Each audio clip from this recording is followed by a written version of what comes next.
Voyage.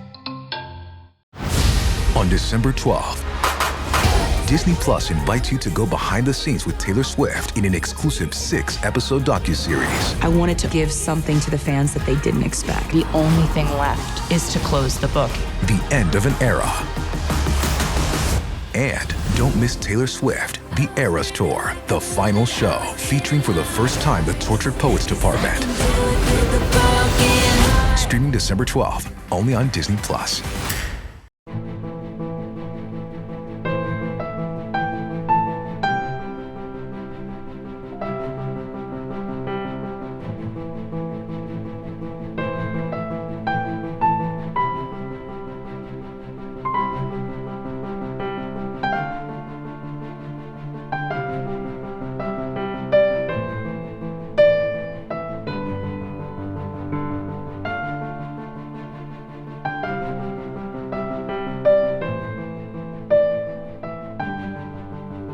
So when Lisa had brought this story to me of a white Irishman who had stood up and fallen in love with his slave, who, as Lisa endearingly told me, he spent $50 on this woman, and his words were, had he known she was going to be this much trouble, he'd have kept the $50 in his pocket.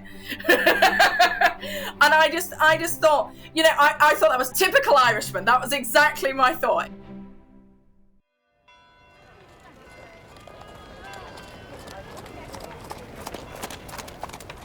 The sellers crawled out above the bustle of the crowd, gathered in the market.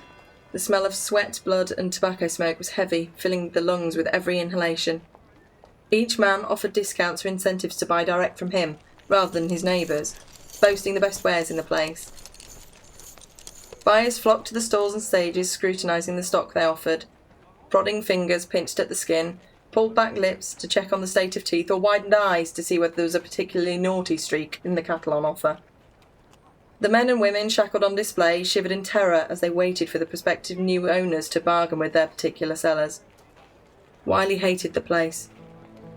His father had taught him that all human life was precious despite the colour of one's skin, but times were hard and he couldn't afford to pay a regular wage to his workers. Slaves were the only way he was ever going to make reparations for the loss of his wealth, and he needed to make a profit if he was going to recover even half of the estate he had lost in South Carolina. His eyes scanned the seemingly endless stalls and stages packed with potential buyers who crowded around the slave cages. The poor souls waiting to be bought and stared at the white men in fear, their eyes wide as they silently begged for some semblance of mercy. Though few, if any, would be shown such courtesy in this place. All Wiley could do was provide them with a half-decent life and more care and consideration than the other plantation owners were renowned for. That was how he would make it up to them. He might buy them, but he would at least offer them a modicum of respect that his peers wouldn't. A couple of the men caught his eye as they walked past him, their chains thunking noisily with each step. Wiley had been about to call the slave master over to negotiate a price when he heard a gasp, and a falling figure caught his eye. Fear had got the better of the woman. It was written across her face as she remained on her knees, fingernails digging into the wood as she trembled violently. The slave master moved towards her, stick raised, ready to strike her for this slight against him, as though she had fallen on purpose just to spite the man. Wiley held a hand to the man as he stepped toward the stage, eyebrows furrowed as he stared the man down, silently daring him to take another step toward the woman. Stepping onto the small platform, he knelt beside the woman, holding out a hand toward her so that she could see it. It's all right. Take my hand. I'll take care of you. You're safe with me. His words must have surprised her, as she stopped shaking and looked at him directly. Wiley smiled at her softly and nodded, moving his hand toward her to emphasise that he meant her no harm, and that she could take it without fear of punishment. As much as he hated the thought, he had given her permission to take his hand, though he certainly hadn't meant it in that fashion. She blinked at him, leaving only confusion in its place. She raised a hand hesitantly, and placed her fingers delicately into his outstretched hand. He squeezed her hand reassuringly and helped her back to her feet. He was reluctant to look away, lost in the deep pools of her eyes that held a glimmer of something intriguing. What's your name? Lucy, sir. Would you like to come home with me, Lucy? If that's what you want, sir. As the slave master's man unlocked her cuffs from her wrists, she rubbed at the spots they had been, and Wiley saw her shoulders relax a little more once the cuffs around her ankles fell away as well. Then their eyes met, and she gave him a brief flash of a smile in silent thanks that made Wiley's heart leap into his throat. Lucy was bolder than any slave he'd seen before. She was less meek than many of the proper women Wiley had spent time with. If she was like this here, in this market, what trouble would she get him into on his estate? So much for staying out of trouble. The man who purchased Lucy as a slave, Wiley Pope, would later marry her and have children with her. Here's Lisa King, their direct descendant. Well, as a little girl, I already knew I was different. You know, it was weird as a kid, you know, when I have a German grandmother, white, I've got the Sicilian, I've got the Jamaican, and all of them in one room is confusing enough, you know. But it's funny how I always knew stories. As a kid, in your mind, I've heard about Wiley as a little bitty kid. And I'm thinking he's like still alive, not realizing this is my fifth great grandfather. You know, we're talking prior Civil War. It just was fascinating to me growing up as an adult. Like, wait, this is a real person. What, this is true. Some people, they go through family stories. There's nothing behind it. I actually found paperwork. I left the country and people knew who he was, you know. And it just dawned on me how outside of that, nobody really knew anything.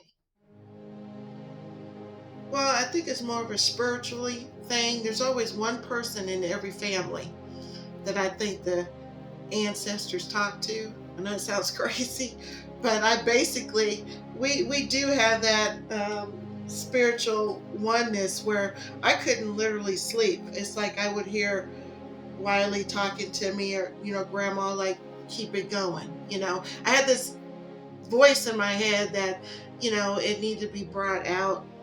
You know, it was important. And I think when the Rodney King situation happened, I think that's when it first started. And then the last deal with the riots, I had someone ask me, for being African American, that I'm very proud of it, but I was raised to envelop all of my ethnicities. Do you know what I mean? And that's when it became very important to bring up Wiley, because we wouldn't have a history if it wasn't for that ballsy Irishman. Wiley fell in love with the slave, Lucy.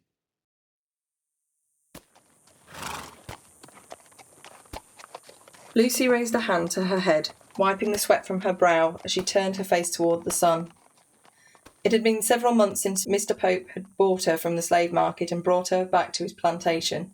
The passage of time meant little to her. As a slave, her lot in life involved getting up, working the fields and returning to the barn for the night, with meals interspersed throughout the day. She didn't count the hours or the days at the plantation any more than when shackled at the slave market. The only difference was she felt free, even if she wasn't. Mr. Wiley Pope turned out to be as genuine a man in his home as he had been at the market when he'd helped her to her feet. It hadn't been bravado or show, or a way for Lucy to let her guard down so that he could take advantage of her in private. She'd been lucky that none of the enslavers had taken that opportunity with her as they had with other female slaves she'd known, but she had suspected that her new master might take the chance to bed her once they'd returned to his home. Only he hadn't. She turned her head, squinting against the noonday sun, as she picked out the silhouette of the big house on the horizon, at the far end of the field from where she stood. Mr. Pope would be in his study now, working through his books and accounts, counting his money as he tried to determine where things were financially with the plantation. Lucy only knew because she had, on occasion, worked inside along with the house staff. It wasn't often that the housekeeper, Mrs. Harris, would come and call on Lucy to work inside in the morning, but Lucy always hoped that she would. Mr. Pope had the most enchanting smile when he looked at Lucy. She'd noticed it the day he'd picked her up off the stage. The way it reached his eyes and filled her heart with ease and warmth she didn't recognise. She felt safe when he looked at her, as though she belonged rather than being a belonging. When their paths had crossed, Mr. Pope had smiled and greeted her kindly, asking how she was and if she was happy. happy. As if that should have mattered to the man who owned her. Yet it seemed to matter a great deal to Mr. Pope, and Lucy couldn't help but risk searching the fields for signs of him coming to check on the work. Mr. Pope would later save Lucy from a slave master who attempted to abuse her, firing the violent man on the spot. Forgive me, Lucy, I should never have hired that man. I'd heard rumors of how he was treating you all, but to bear witness to it with my own eyes, to see him to have him hurt... Will you forgive me? Why did she make him feel so weak? How had she broken him down as she had? They'd barely said more than a couple of words in greeting one another, but she was always on his mind. Deep down, he knew he shouldn't think of her, that he should have found himself some plantation owner's daughter to marry to secure his position in Missouri. But how could he marry some meek girl when this firebrand was so close? She smiled, and Wiley knew that he was lost. Mr. Pope, it's not your fault men like that exist. Thank you for saving me, though. I heard what you said to him.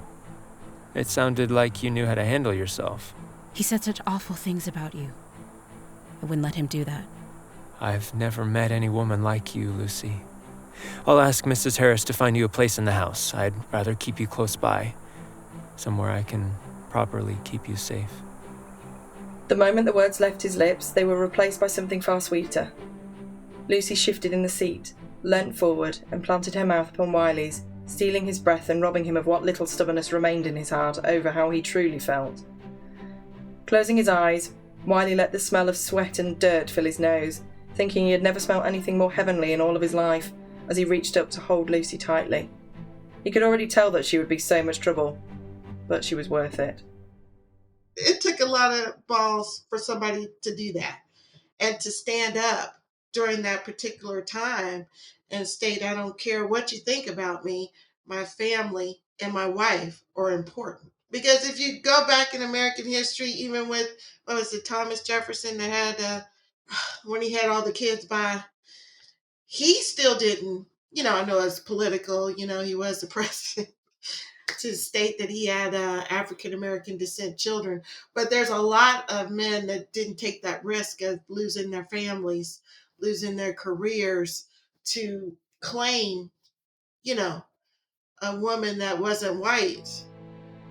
When Wiley had proposed to her, Lucy had told him he was a fool. But all of this had been a lovely dream, but it had to stay a dream. For his sake, if nothing else.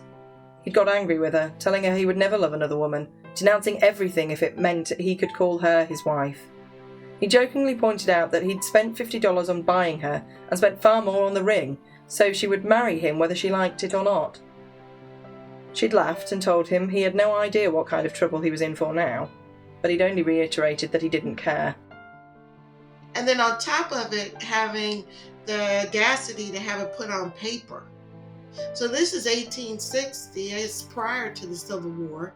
He went to actual legal aspects to make sure that it was on paper, that he had the government behind him before there was any laws to make sure she was protected and the kids were protected.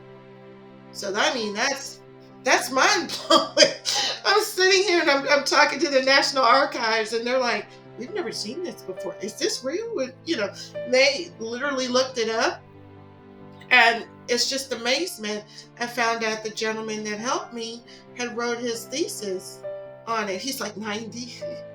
He's so cute. He's 90 and he knew about Wiley, but he didn't have all the stories with it. He just knew he was one of the 5 families that were the 5 families in Wyandotte County in Quindaro Township, but he did not know the stories and he always wanted to know the stories. So when I came and brought the stories and the stuff behind it, he's like, I've been waiting 60 years for this information. And I also spoke to Thomas Jefferson's 5th great grandson who wrote the book and got everyone up in the DNA tests and everything going. They all told me not to let it go. They said, you've got to write a book. You've got to put this out there because this turmoil right now in the U.S. per being African American and not being able to have ownership of our whole culture which no one here is 100% nothing. If they are, they just got off the boat last week, okay? But anybody that's here is mixed with something, and I have to show homage and praise and thankfulness for all of it. The Indian, the German, the Sicilian. None of that, the German or any of that, would have been possible without Wiley's sacrifice and what he did. This white man loved his family, loved who he was, and took a risk of his own life and didn't speak to his family for almost his immediate family, his mother, his siblings, until he knew that his wife and his children were old enough and protected and they were okay. So he did not go back to his family till he was in his late 70s and 80s, after his wife died and the children were older. And he left them land and made sure they were secure before he felt comfortable enough to go back to South Carolina. Jameson had come back and set fire to their land. Lucy cradled her daughter in her arms, stroking her chubby cheeks with gentle fingertips. She watched the steadily dimming glow from outside the window, smoke filling the steadily lightening sky. They continued to extinguish the flames, but they'd raged for most of the night, and without even looking outside, she knew that the damage done would force them into debt they could ill afford. The door opened and Wiley shuffled in his pyjamas. His head was low, and his slumped shoulders were covered in soot. She could see he was discouraged. Lucy's heart ached for him, but she'd had her own night's activities. She whispered as he collapsed into the chair by the window, head back so that she could see his black and red face. The sight of where the flames had burnt him broke her. How bad is it? Bad. It's bad, Lucy. I don't know what we're going to do or how we'll recover. We will. I know my husband, and he's a stubborn man who gets what he wants. He bought and paid for me and then persuaded me to be his wife. And now he's the father to 4 gorgeous boys and a beautiful daughter. A daughter? She smiled, staring down at the sleeping angel in her arms. He leapt to his feet and hurried across the room, arms outstretched to embrace his 2 girls in all his sooty glory. Now look at the characteristics that Wiley has had. The whole family, it's trickled down to all of us. I'm thinking, this is my great aunt. She's a descendant. She discovered Charlie Parker. One of Wiley's children fought in the Battle of Westport, which I had no idea that blacks even fought at that time. That was prior to the movie Glory, prior to, the Civil War. And I just sat up sometimes just crying because I knew I had to do it, but I'm not a writer. I'm more of a storyteller. And I just prayed one night and I ended up meeting Lindsay. That's Lindsay Ellis Holloway, who is writing Wiley's story. And she probably thought I was nuts. Here I am, she's in London, and I'm sending her this story, and she's like, this chick is crazy. I'm like, look, I basically just, because I can't text. I had to get this 27-year-old to help me with this. So I'm basically trying to text her, and I'm like, please, you have to let me know, is this worth it? Is it really worth it? And she's like, it's a story that needs to get out. And she said, I'll write it. I'll help you write it. And I'm thinking, oh my God, thanks, Wiley. I have a purpose now. Here's Lindsay. This was a white man that took a slave in a time where that was unheard of. And the lengths he went to make sure that she wasn't just seen as his property, as the rest of the state was seeing her. He wanted her to be recognised as the person she was, along with their kids, because that was who they were. They were his family, they were his life, and he would do anything for them. And I think the world needs to be reminded of that sometimes, that that's who we all are. We're all people at the end of the day, and that's, I think that for me was the biggest impact. They're very close to my heart now. Yeah, he was a giant of a man, very intimidating type man. He basically didn't want them to be slaves again, because the problem was, because the state that they'd fled from saw them as property, because of the debts that he had, because the plantation was failing, his entire family could have been reclaimed to pay his debts, because they were seen as property. And he didn't want that, because they were his family. They weren't things to him, they were his family, they were his bloodline, and he loved them. So, otherwise, yeah, They'd have been taken away from him and made to be slaves again. Yeah, they shouldn't be punished for my sins, and that was how he saw it. Yeah, for what he did wrong. She leaned her head against her husband's chest, listening to his heartbeat as he held her close. Lucy often wondered what her children would do once they were gone, how they would cope, but now all she cared about was hearing that Judge Chadwick was on his way with the writ that would ensure no one could claim them to be enslaved ever again. Do you remember when you saw me at the slave market? How can I forget? Worst $50 I ever spent. Best $50 you ever spent. True. Well, what of it then? I was just thinking, it's been so long since that day, and technically I'm still a slave, despite how we act and feel. But soon, I might not be. Not might, Lucy. You and the children be free officially once the judge arrives with the writ. And no one is going to take you from me before that happens. Lucy smiled, hugging her husband tightly, loving him all the more for his determination as she stared out at the perimeters of their estate, guarded by men she barely knew from a town she had only just moved into. The thought of places that didn't believe in slavery had been a mere wisp of a dream to Lucy, and yet here she was living it. The judge laid the paper down on the table and talked them through the document. Though Wiley barely took it in, all that mattered was signing it. So the judge signed first, then Wiley, then Lucy. The judge then asked the children to add their signatures to the back of the document. Not necessary, he said, but he felt it would finalise that part in anyone's mind that may still have doubts about whether they were slaves or not, and all of them eagerly signed. Tears streamed down his face as he pressed his forehead to Lucy's, clinging to the writ as though it might vanish if he dared loosen his fingers even a little. I know. Was I worth the $50 now? And more. He kissed her firmly. They had won.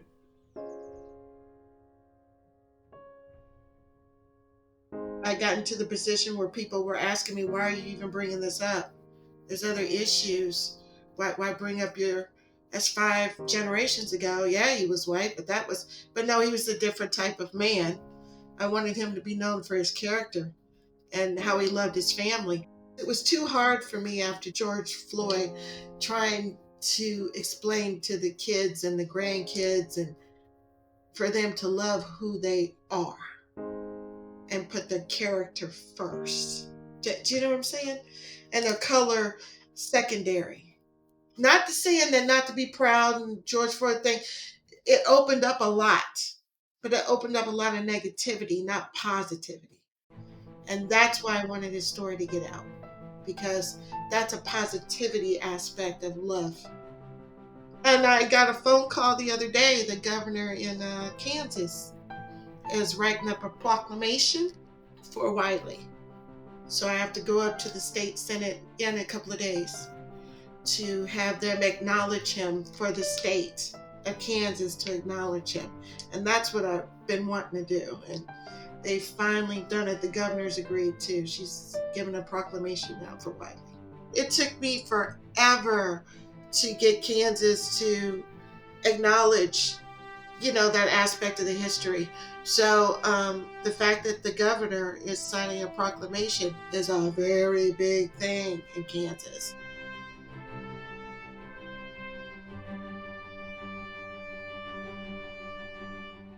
Hope Lives Here is a production of Voyage Media. The series is produced by Nat Mundell, Robert Midas, and Dan Benamor. This episode was produced by Oleg Lohid and Dan Benamor, directed by Dan Benamor. Written by Lisa King and Lindsay Ellis Holloway. Based on their upcoming book, Pope, Hope Has a New Name. Keep an eye out for a link to the book on Amazon, which we will update the show notes with when it is released. In the meantime, you can follow Lindsay on Instagram or Facebook for updates as well. Those links are in the show notes. Editing and sound design by Andres Coca. Original music by Derlis Gonzalez. Starring Jonathan Regier and T. Siobhan Stewart as Wiley and Lucy. If you're enjoying the show, please leave us a 5-star review on Apple Podcasts or anywhere you're listening, and subscribe now for future episodes.